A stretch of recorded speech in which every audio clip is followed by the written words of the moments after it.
and welcome back to another edition of Metcalf's Movie Journal. This is the show where I do quick reviews for the movies that I watch, give them a score out of 10, and then add them to my list.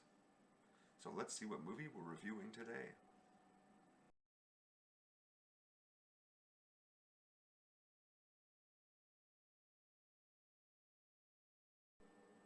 On March 1st, I watched The Man from Earth, which came out in 2007. And this was less of a movie and more of a short story that just happened to be read aloud in front of a camera. It'd be hard to argue with anyone who complains about the complete lack of action here, but I personally love movies like this, where it's just a group of people sitting around in a room talking. The Big Kahuna, 12 Angry Men, Glengarry Glen Ross are all prime examples of this format, and it's no coincidence that all of them have been performed as plays. I think The Man from Earth could also work just as well on the live stage, since it's completely driven by the dialogue, and it all takes place pretty much in one room. The idea for the story is simple enough. What if one man was truly immortal? An otherwise normal man, with all the standard limitations of intelligence and perspective that each consecutive generation would have had, but with perfect cellular regeneration. He would have undoubtedly appeared as a god to anyone around him when they eventually realize his gift. So it's explained early on that John, our immortal man, played by David Lee Smith, has learned to be nomadic, moving on every 10 years or so, to avoid any of those kinds of disturbances.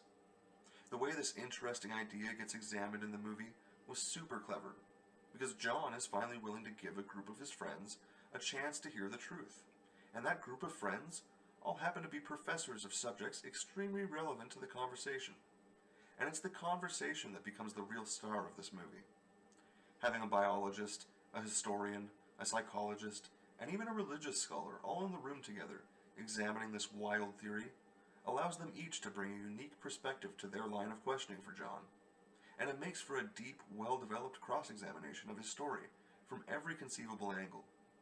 The 90-minute runtime is almost totally devoted to dialogue, and it was probably my favorite aspect of this film. There really was no wasted time spent on establishing shots, pointless musical interludes, or any unnecessary character building, because the story was always only ever about the simple idea of an immortal man. It's not even important to me whether I'm supposed to believe John's story, because the important part is, I found the idea of it interesting enough, and the conversation built around it was one of the most engrossing I've seen in a movie in a long time. A lot of these sci-fi mystery type movies can put too much weight on the ending, but that was another smart side effect of focusing everything on the conversation itself.